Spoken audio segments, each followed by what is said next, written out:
Hello aspirants, welcome back to India for IAS. ಕನ್ನಡದಲ್ಲಿ current affairs ಅನ್ನು ಪ್ರಸ್ತುತಿಪಡಿಸುವ ಸರಣಿಗೆ ನಿಮ್ಮೆಲ್ಲರಿಗೂ ಸ್ವಾಗತ. ನಾನು ಶಿವಲಿಂಗಯ್ಯ. ಸೊ ನಾವು ವಿಡಿಯೋದಲ್ಲಿ ಇವತ್ತು ಡಿಸ್ಕಸ್ ಮಾಡ್ತಿರೋ ಟಾಪಿಕ್ ಬಂದು ರವೀಂದ್ರನಾಥ ಟ್ಯಾಗೂರ್ ಅವರಿಗೆ ಏನಕ್ಕಪ್ಪ ಅಂತ ಬಂದಾಗ, ಇತ್ತೀಚೆಗೆ ಬಾಂಗ್ಲಾದೇಶದ ಸಿರಾಂಜ್ಗಂಜ್ನಲ್ಲಿರುವಂತಹ ರವೀಂದ್ರನಾಥ್ ಟ್ಯಾಗೂರ್ ಅವರ ಒಂದು ಪೂರ್ವಜರ ಮನೆಯಾದಂತಹ ರವೀಂದ್ರ ಕಚರಿ ಭರಿ ಅನ್ನುವಂತಹ ಒಂದು ಏನು ಬಿಲ್ಡಿಂಗ್ ಇದೆ, ರವೀಂದ್ರ ಕಚರಿ ಭರಿ ಅಂತ ಯೂಶಲಿ ಅದನ್ನು ಕರೆಯಲಾಗುತ್ತೆ. ರವೀಂದ್ರನಾಥ್ ಟ್ಯಾಗೂರ್ ಅವರ ತಂದೆ ಮತ್ತು ಅವರ ತಾತನ ಆದಂತಹ ಪೂರ್ವಜರ ಒಂದು ಮನೆ ಯೂಶಲಿ ಈಗಲೂ ಕೂಡ ಬಾಂಗ್ಲಾದೇಶದಲ್ಲಿ ಕಂಡು ಬರುತ್ತೆ. ಸೊ ಈ ಮನೆಯನ್ನ ಕೆಲವು ಸಣ್ಣ ಪಟ್ಟ ವಿಷಯಗಳಿಗೋಸ್ಕರ ಅಲ್ಲಿನ ಬಾಂಗ್ಲಾದೇಶದಲ್ಲಿನ ಪ್ರಜೆಗಳು ಒಂದು ಉದ್ವಿಗ್ನ ಗುಂಪೊಂದು ಅವರ ಮನೆಯನ್ನ ಹಾಳು ಮಾಡಿರುವಂತಹ, ಧ್ವಂಸಗೊಳಿಸಿರುವಂತಹ ಘಟನೆ ನಡೆದು ಬಂದಿದೆ. ಸೊ ಆ ದೃಷ್ಟಿಯಿಂದಾಗಿ ನಮಗೆ ರವೀಂದ್ರನಾಥ್ ಟ್ಯಾಗೂರ್ ಸಂಬಂಧಪಟ್ಟಂತ ಮಾಹಿತಿಯನ್ನ ಈ ವಿಡಿಯೋದಲ್ಲಿ ನೋಡ್ತಾ ಹೋಗೋಣ.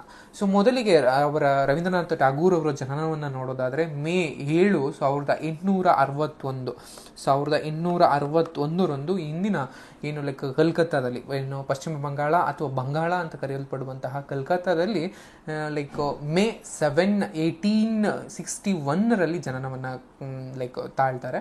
ಸೊ ಈ ಟ್ಯಾಗೂರ್ ಅವರನ್ನ ಅಥವಾ ರವೀಂದ್ರನಾಥ ಟ್ಯಾಗೂರ್ ಅವರನ್ನ ಗುರುದೇವ್, ಕವಿಗುರು ಅಥವಾ ವಿಶ್ವ ಅನ್ನೋದಕ್ಕೂ ಯೂಶಲಿ ಬಂಗಾಳದಲ್ಲಿ ಬದಲು ಭಾವನ ಹೆಚ್ಚು ಬಳಸೋದ್ರಿಂದಾಗಿ ಬಿಸ್ವ ಕವಿ ಅಥವಾ ಕವಿಗುರು, ಸೊ ಅಂಡ್ ಗುರುದೇವ್ ಅಂತಲೂ ಕೂಡ ಈ ರವೀಂದ್ರನಾಥ್ ಟ್ಯಾಗೂರ್ ಅವರನ್ನ ಕರೆಯಲಾಗುತ್ತೆ.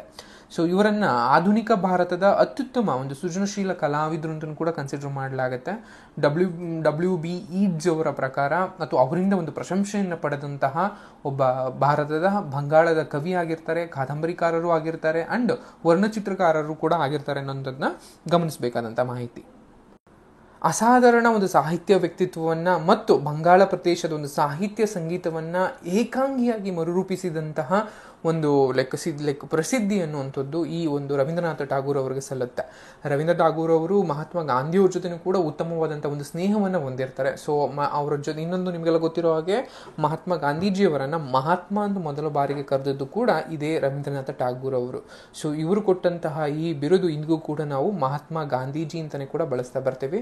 ಸೊ ಅದ್ರ ಜೊತೆಗೆ ಇವರು ಭಾರತದ ಒಂದು ರಾಷ್ಟ್ರೀಯ ಏಕೀಕರಣಕ್ಕೆ, ನಿಮ್ಗೆಲ್ಲ ಗೊತ್ತಿರೋ ಹಾಗೆ ಮಾಡರ್ನ್ ಇಂಡಿಯಾವನ್ನ, ಆಧುನಿಕ ಭಾರತವನ್ನ ಅಧ್ಯಯನ ಯಾರೆಲ್ಲ ಮಾಡ್ತಿರ್ತಾರೆ ಅವ್ರಿಗೆಲ್ಲ ಗೊತ್ತಿರುತ್ತೆ, ಬಂಗಾಳ ವಿಭಜನೆ ಆದಾಗ ಬಂಗಾಳದ ಒಂದು ಏಕೀಕರಣಕ್ಕೆ ಹೋರಾಡುವಂತಹ ಮೊದಲಿಗರಲ್ಲಿ ಇವರು ಕೂಡ ಒಬ್ಬರಾಗಿರ್ತಾರೆ. ಇವನ್ ಇವರಿಗೆ ತಮಗೆ ಸಲ್ಲಲ್ಪಟ್ಟಂತಹ ಅಥವಾ ತಮಗೆ ಕೊಟ್ಟಲ್ಪಟ್ಟಂತಹ ಬ್ರಿಟಿಷ್ ಸರ್ಕಾರದ ಪ್ರಶಸ್ತಿಗಳನ್ನು ಕೂಡ ಹಿಂದಿರುಗಿಸಿ, ಸೊ ಬಂಗಾಳದ ವಿಭಜನೆ ವಿರುದ್ಧ ಹೋರಾಡಿ ಅಂಡ್ ಅದಕ್ಕೋಸ್ಕರನೇ ರಾಖಿ ಕಟ್ಟಿಕೊಳ್ಳುವಂತಹ ಅಥವಾ ರಾಖಿ ಹಬ್ಬವನ್ನು ಕೂಡ ಬಂಗಾಳದಲ್ಲಿ ಶುರು ಮಾಡ್ತಾರೆ ಅನ್ನೋದು ನಿಮ್ಗೆಲ್ಲ ಗೊತ್ತಿರೋ ಹಾಗೆ.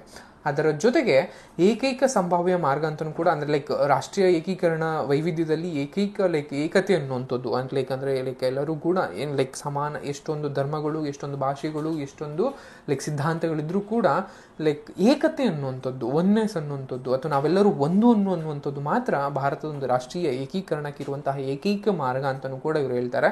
ಅದರ ಜೊತೆಗೆ 1929 ಮತ್ತು 1937 ವಿಶ್ವ ಧರ್ಮ ಸಂಸತ್ತಿನಲ್ಲಿ ಭಾಷಣ ಕೂಡ ಮಾಡಿದ್ರು. ಇದೇ ರೀತಿ ಇನ್ನೊಬ್ರು ತುಂಬಾ ಫೇಮಸ್ ಪರ್ಸನಾಲಿಟೀಸ್ ಬಂದಾಗ ಸ್ವಾಮಿ ವಿವೇಕಾನಂದರು ಕೂಡ ಈ ಒಂದು ವಿಶ್ವ ಧರ್ಮ ಸಂಸತ್ತಿನಲ್ಲಿ ಭಾಷಣ ಮಾಡಿ ತುಂಬಾನೇ ಪ್ರಸಿದ್ಧಿಯನ್ನು ಹೊಂದುತ್ತಾರೆ. ಅದೇ ರೀತಿಯಲ್ಲಿ ಅದಕ್ಕಿಂತ ಮುಂಚೆನೆ 1929 ಮತ್ತು 1937 ಈ ರವೀಂದ್ರನಾಥ ಟ್ಯಾಗೂರ್ ಅವರು ವಿಶ್ವ ಧರ್ಮ ಸಂಸತ್ತಿನಲ್ಲಿ ಭಾಷಣವನ್ನ ಮಾಡಿ ಹಿಂದೂ ಧರ್ಮದ ಬಗ್ಗೆ ಒಂದು ಪ್ರಚಾರವನ್ನ ಕೂಡ ಕೈಗೊಳ್ತಾರೆ. ಸೊ ಆಗಸ್ಟ್ 7 ಮತ್ತು 1941 ಸ್ವತಂತ್ರ ಬರೋದಕ್ಕಿಂತ ಮುಂಚೆ 6 ವರ್ಷಗಳ ಮೊದಲೇ, ಅಂದ್ರೆ ಆಗಸ್ಟ್ 7, 1941 ಕಲ್ಕತ್ತಾದಲ್ಲಿ ನಿಧನರಾಗ್ತಾರೆ. ಇದು ಬೇಸಿಕ್ ಅಷ್ಟು ಇನ್ಫಾರ್ಮೇಶನ್, ಅವರ ಜನನ, ಮರಣ, ಅವ್ರಿಗಿರುವಂತಹ ಏನು ಬಿರುದುಗಳು ಅಂಡ್ ಅವರ ಏನಕ್ಕೆ ವಿಶಿಷ್ಟರು ಅನ್ನೋದು ಕೊಂಡಿರ್ಬೇಕು. ಅಂಡ್ ಅವರು ಕೊಟ್ಟಂತಹ ಕೊಡುಗೆಗಳು ಏನೇನು ಅಂತ ನೋಡ್ತಾ ಬಂದಾಗ, ಕಾಂಟ್ರಿಬ್ಯೂಷನ್ ಏನು ಅಂತ ನೋಡ್ತಾ ಬಂದಾಗ, ರವೀಂದ್ರನಾಥ ಟ್ಯಾಗೂರ್ ಅವರು 2000ಕ್ಕೂ ಹೆಚ್ಚು ಹಾಡುಗಳನ್ನ ರಚಿಸಿದ್ದಾರೆ. ಅಂಡ್ ಅವರ ಹಾಡುಗಳು ಆಗಿರ್ಬೋದು ಅಥವಾ ಸಂಗೀತವನ್ನ ರವೀಂದ್ರ ಸಂಗೀತ ಅಂತಾನೆ ಕೂಡ ಕರೀತಾರೆ. ಯಾಕಂದ್ರೆ ತನ್ನದೇ ಆದಂತಹ ಒಂದು ವಿಶಿಷ್ಟವಾದಂತಹ ಸಾಹಿತ್ಯ ಮತ್ತು ಶೈಲಿಯನ್ನ ಅವರ ಹಾಡುಗಳಲ್ಲಿ ಅಥವಾ ಅವರ ಒಂದು ಪದ್ಯಗಳಲ್ಲಿ ಕಾಣಬಹುದು. ಅದರಿಂದಾಗಿ ಆ ಸಾಹಿತ್ಯವನ್ನ ರವೀಂದ್ರ ಸಂಗೀತ ಅಂತಾನೆ ಕೂಡ ಕರೀತಾರೆ. ನಿಮ್ಗೆಲ್ಲ ಗೊತ್ತಿರೋ ಹಾಗೆ ಈ ಸಂಗೀತವನ್ನ ಬೆಳೆಸೋದಿಕ್ಕೆ ಅಥವಾ ಈ ಒಂದು ಕಲೆಗಳಿಗೆ ಸಂಬಂಧಪಟ್ಟ ಹಾಗೆ ಶಾಂತಿನಿಕೇತನ ಅನ್ನುವಂತಹ ಒಂದು ಆಶ್ರಮವನ್ನು ಕೂಡ ಶುರು ಮಾಡ್ತಾರೆ. ಒಂದು ಶಿಕ್ಷಣ ಕ್ಷೇತ್ರವನ್ನು ಅಥವಾ ಶಿಕ್ಷಣ ತರಬೇತಿ ಕೇಂದ್ರವನ್ನು ಕೂಡ ಶುರು ಮಾಡ್ತಾ ಬರ್ತಾರೆ. ಬಂಗಾಳಿನಲ್ಲಿ ಮುಖ್ಯವಾಗಿ ಇವರು ಗದ್ಯ ಮತ್ತು ಕಾವ್ಯವನ್ನು ಆಧರಿಸಿದಂತಹ ಒಂದು ಕವನಗಳನ್ನ, ಸಾಹಿತ್ಯವನ್ನು ಶುರು ಮಾಡ್ತಾ ಬರ್ತಾರೆ. ಇವರ ಒಂದು ಸಾಹಿತ್ಯದ ಒಂದು ಕೃತಿಗಳಲ್ಲಿ ಗೀತಾಂಜಲಿ ಆಗಿರ್ಬೋದು, ಗರೆ ಬೈರೆ ಆಗಿರ್ಬೋದು, ಘೋಸ, ಮಾನಸಿ, ಬಾಲಕ್, ಸೋನಾರ್, ಇವೆಲ್ಲವೂ ಕೂಡ ಪ್ರಮುಖವಾದಂತಹ ಅತ್ಯುತ್ತಮವಾದಂತಹ ಸಾಹಿತ್ಯ ಕೃತಿಗಳಾಗಿರ್ತವೆ. ಅಂಡ್ ಗೀತಾಂಜಲಿ ಅನ್ನುವಂತಹ ಕೃತಿಗೆ ಇವರಿಗೆ ಇವನ್ ನೊಬೆಲ್ನಲ್ಲಿ ಸಾಹಿತ್ಯ ಒಂದು ಪ್ರಶಸ್ತಿಯನ್ನು ಕೂಡ ಯುರೋಪಿಯರನ್ನ ಬಿಟ್ಟು ಮೊದಲ ಒಬ್ಬ ವ್ಯಕ್ತಿ, ಅಥವಾ ಏಷ್ಯನ್ ಆಗಿರ್ಬೋದು ಅಥವಾ ಯಾರೇ ಒಬ್ಬ ವ್ಯಕ್ತಿ, ಯುರೋಪನ್ನೇತರ ಒಬ್ಬ ವ್ಯಕ್ತಿಯಾಗಿ ಮೊದಲ ವ್ಯಕ್ತಿಯಾಗಿ ಸಾಹಿತ್ಯದಲ್ಲಿ ನೊಬೆಲ್ ಪ್ರಶಸ್ತಿಯನ್ನು ಪಡಿತಾರೆ. ಸೊ ತಮ್ಮ 16ನೇ ವಯಸ್ಸಿನಲ್ಲಿ ಭಾನುಸಿಂಹ ಎನ್ನುವಂತಹ ಒಂದು ಕಾವ್ಯದ ನಾಮದ ಬದಲು ಅದರ ಜೊತೆಗೆ ಅಂದ್ರೆ ಪೆನ್ ನೇಮ್ ಅಂತ ನಾವೇನ್ ಕರಿತೀವಿ, ಭಾನುಸಿಂಹ ಅನ್ನುವಂತಹ ಕಾವ್ಯನಾಮದ ಒಂದಿಗೆ ತಮ್ಮ ಮೊದಲ ಕವಿತೆಗಳನ್ನ ಪ್ರಕಟಣವನ್ನ ಪಡಿಸ್ತಾರೆ ಅನ್ನುವಂಥದ್ದು ಗೊತ್ತಿರ್ಬೇಕು. ಭಾನುಸಿಂಹ ಅನ್ನುವಂಥದ್ದು ಕೂಡ ಇವರ ಮೊದಲ ಕಾವ್ಯನಾಮ ಆಗಿರುತ್ತೆ ಅಥವಾ ಪೆನ್ ನೇಮ್ ಆಗಿರುತ್ತೆ. ಅಂಡ್ ಭಾರತ ಮತ್ತು ಬಾಂಗ್ಲಾದೇಶದ ಎರಡು ದೇಶಗಳಿಗೆ ಅಥವಾ ಎರಡು ರಾಷ್ಟ್ರಗಳಿಗೆ ರಾಷ್ಟ್ರಗೀತೆಯನ್ನು ರಚಿಸಿರುವಂತಹ ಒಂದು ಹಿರಿಮೆಯನ್ನು ಕೂಡ ಈ ಟ್ಯಾಗೂರ್ ಅವರಿಗೆ ಸಲ್ಲಬೇಕು. ಪ್ರಪಂಚದ ಯಾವುದೇ ವ್ಯಕ್ತಿ ಕೂಡ ಎರಡು ರಾಷ್ಟ್ರಗಳಿಗೆ ರಾಷ್ಟ್ರಗೀತೆಯನ್ನು ಬರೆಯೋದಕ್ಕಾಗಿಲ್ಲ. ಬಟ್ ರವೀಂದ್ರನಾಥ ಟ್ಯಾಗೂರ್ ಅವರು ಭಾರತ ಮತ್ತು ಬಾಂಗ್ಲಾದೇಶಕ್ಕೆ ಎರಡಕ್ಕೂ ಕೂಡ ಅವರ ಒಂದು ಸಾಹಿತ್ಯ ಏನಿದೆ ಅದನ್ನು ರಾಷ್ಟ್ರಗೀತೆಗಳಾಗಿ ಅದನ್ನು ಕನ್ಸಿಡರ್ ಮಾಡಲಾಗಿದೆ. ಇದ್ರ ಜೊತೆಗೆ ಈವನ್ ಶ್ರೀಲಂಕಾದ ವಿದ್ಯಾರ್ಥಿಗಳಿಗೂ ಕೂಡ, ಅಂದರೆ ಶ್ರೀಲಂಕಾದ ವಿದ್ಯಾರ್ಥಿಗಳು ಯಾರು ಈ ಒಂದು ಶಾಂತಿನಿಕೇತನದಲ್ಲಿ ಅಧ್ಯಯನ ಮಾಡಕ್ಕೆ ಬರ್ತಾ ಇದ್ರು ಅಂತಹ ವಿದ್ಯಾರ್ಥಿಗಳನ್ನು ಪ್ರೋತ್ಸಾಹಿಸಿ ಇವನ್ ಅವ್ರ ಕೈಲಿ ಒಂದು ಶ್ರೀಲಂಕಾದ ಒಂದು ರಾಷ್ಟ್ರಗೀತೆಯನ್ನು ಬರೆಯಕ್ಕೂ ಕೂಡ ಇವರು ಪ್ರೋತ್ಸಾಹವನ್ನು ಕೊಟ್ಟಿದ್ದಾರೆ. ಅದರ ಒಂದು ಕೊಡುಗೆ ಅಥವಾ ಕ್ರೆಡಿಟ್ ಕೂಡ ರವೀಂದ್ರನಾಥ ಟ್ಯಾಗೂರ್ ಅವರಿಗೆ ಸಲ್ಲಬೇಕು ಅಂತ ಹೇಳಲಾಗುತ್ತೆ. ಸೊ ಇದೆಲ್ಲದರ ಜೊತೆಗೆ, ಇಷ್ಟೆಲ್ಲ ಸಾಹಿತ್ಯದ ಸಾಧನೆಗಳ ಜೊತೆಗೆ ಇವರೊಬ್ಬ ಫಿಲಾಸಫರ್ ಅಥವಾ ತತ್ವಜ್ಞಾನಿ ಮತ್ತು ಶಿಕ್ಷಣ ತಜ್ಞರು ಕೂಡ ಆಗಿದ್ರು ಅನ್ನೋಂಥದ್ದು ನಿಮಗೆಲ್ಲ ಗೊತ್ತಿರಲಿ.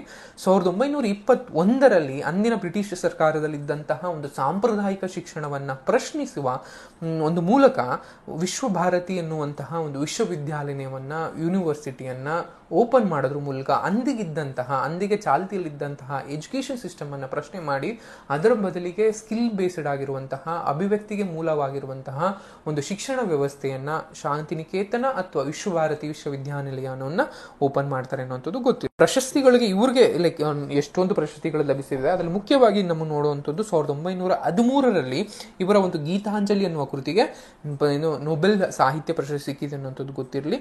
ಅಂಡ್ 1915ರಲ್ಲಿ ಬ್ರಿಟಿಷ್ ಎಂಪರರ್ ಆದಂತಹ ಜಾರ್ಜ್ ಫೈ ಅವರಿಂದ ನೈಟ್ಹುಡ್ ಪ್ರಶಸ್ತಿಯನ್ನು ಕೂಡ ಪಡೆಯಲಾಗತ್ತೆ.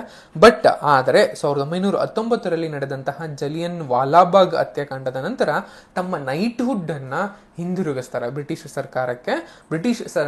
ಬ್ರಿಟಿಷರ ಒಂದು ಧೋರಣಾ ನೀತಿಯನ್ನ ತಾಳಲಾರದೆ ಅವರಿಗೆ ಅಸಮಾಧಾನವನ್ನಗೊಂಡು ಅದರ ವಿರುದ್ಧ ಹೋರಾಡುವ ಒಂದು ಸೈದ್ಧಾಂತಿಕ ಒಂದು ವಿಧಾನವಾಗಿ ತಮ್ಮ ಈ ಒಂದು ಬಿರುದನ್ನ ಬ್ರಿಟಿಷ್.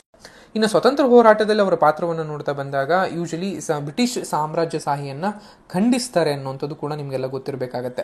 ಸೊ ಅವರು ನಿಮಗೆ ಬ್ರಿಟಿಷರ ಒಂದು ಆಳ್ವಿಕೆಯನ್ನ, ಬ್ರಿಟಿಷರ ಒಂದು ದಬ್ಬಾಳಿಕೆಯ ಒಂದು ಕ್ರಮಗಳನ್ನ, ಬ್ರಿಟಿಷರ ತೆರಿಗೆ ನೀತಿಗಳನ್ನ, ಬ್ರಿಟಿಷರ ಒಂದು ಸೈದ್ಧಾಂತಿಕ ನೀತಿಗಳನ್ನ ನಮ್ಮ ರವೀಂದ್ರನಾಥ ಟ್ಯಾಗೂರ್ ಅವರು ಖಂಡಿಸ್ತಾರೆ. ಸೊ ಖಂಡಿಸೋದ್ರ ಜೊತೆಗೆ ಈ ಒಂದು ಸಾರ್ವಜನಿಕ ಸಾಮಾಜಿಕ ರೋಗದ ಒಂದು ಒಟ್ಟಾರೆ ಅಸ್ವಸ್ಥತೆ ಅಂತ ಕೂಡ ಅದನ್ನ ಕನ್ಸಿಡರೇಷನ್ ಮಾಡ್ತಾರೆ.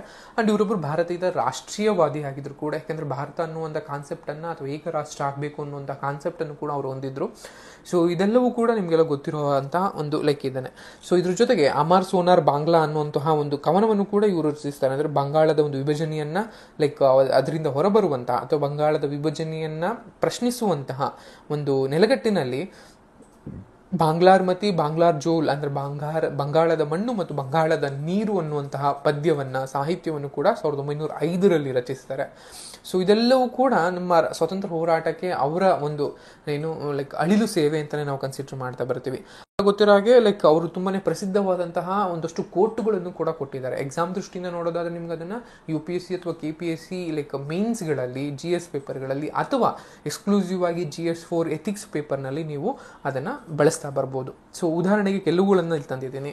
ಸತ್ಯಗಳು ಹಲವೇ ಆಗಿದ್ರು ಕೂಡ ಸತ್ಯ ಒಂದೇ ಅನ್ನುವಂತಹ ಮಾತಾಗಿರ್ಬೋದು, ಅಥವಾ ಸಮುದ್ರವನ್ನು ದಿಟ್ಟಿಸಿ ನೋಡುವ ಮೂಲಕ ನೀವು ಸಮುದ್ರವನ್ನು ದಾಟಲು ಸಾಧ್ಯವಿಲ್ಲ ಅನ್ನುವಂಥದ್ದು ಎಷ್ಟು ಒಳ್ಳೆಯ ಕೋಟ್ ಆಗಿರುತ್ತೆ. ನಾವು ಏನೋ ಒಂದು ಮನಸ್ಸಲ್ಲಿ ಅಚೀವ್ ಮಾಡಬೇಕು ಅಂತ ಅನ್ಕೊಂಡ್ರ ತಕ್ಷಣ ಅಚೀವ್ ಆಗಲ್ಲ. ಸೊ ಅಚೀವ್ ಆಗೋದಿಕ್ಕೆ ಬೇಕಾದಂತಹ ಎಲ್ಲಾ ಪ್ರಯತ್ನಗಳನ್ನು ಕೂಡ ಪಡಬೇಕು. ಸೊ ಅದೇ ರೀತಿಯಲ್ಲಿ ಸಮುದ್ರವನ್ನ ದಿಟ್ಟಿಸಿ ನೋಡಿದ ಮೂಲಕ ನಾವು ಸಮುದ್ರವನ್ನ ದಾಟೋದಕ್ಕೆ ಆಗಲ್ಲ. ಸಮುದ್ರ ದಾಟೋದಕ್ಕೆ ಒಂದು ಬೋಟ್ ಆಗಿರ್ಬೋದು ಅಥವಾ ಈಜೋದಾಗಿರ್ಬೋದು, ಏನೋ ಒಂದು ಮಾಡಬೇಕು. ಆ ನಂತರದಲ್ಲಿ ಆಗ ಮಾತ್ರ ನಾವು ಸಮುದ್ರವನ್ನ ದಾಟಲು ಸಾಧ್ಯ. ಇನ್ನೊಂದು ಕೋಟನ್ನು ನೋಡೋದಾದ್ರೆ, ಮಗುವನ್ನು ನಿಮ್ಮ ಸ್ವಂತ ಕಲಿಕೆಗೆ ಸೀಮಿತಗೊಳಿಸಬೇಡಿ, ಏಕೆಂದರೆ ಅವರು ಇನ್ನೊಂದು ಕಾಲಮಾನದಲ್ಲಿ ಜನಿಸಿದ್ದಾರೆ ಅನ್ನುವಂಥದ್ದು. ಅಂದರೆ ಮಕ್ಕಳಿಗೆ ಎಜುಕೇಷನ್ ಸಿಸ್ಟಮ್ ಬಂದಾಗ ತಾವೇನು ಕಲ್ತಿರ್ತೀವಿ, ತಮಗೇನು ಗೊತ್ತಿರುತ್ತೆ ಅದನ್ನೇ ಮಕ್ಕಳ ಮೇಲೆ ಇರೋದಕ್ಕೆ ಹೋಗ್ತೀವಿ. ಬಟ್ ಆ ಮಗುವಿನ ಮತ್ತು ಪೋಷಕರ ನಡುವೆ ಒಂದು ಜನರೇಷನ್ ಅಷ್ಟು ಗ್ಯಾಪ್ ಇರುತ್ತೆ. ಸೊ ಆ ಜನರೇಷನ್ ಗ್ಯಾಪ್ನಲ್ಲಿ ತುಂಬಾ ಕಲಿಯೋದು ತುಂಬ ಪೇರೆಂಟ್ಸ್ಗೂ ಇರುತ್ತೆ, ಮಗುಗೂ ಕೂಡ ಇರುತ್ತೆ. ಅದರಿಂದಾಗಿ ಸೊ ಆ ಜನರೇಷನ್ ಗ್ಯಾಪನ್ನು ಕೂಡ ಕನ್ಸಿಡರೇಷನ್ ತೆಗೆದುಕೊಳ್ಬೇಕಾಗಿರುತ್ತೆ.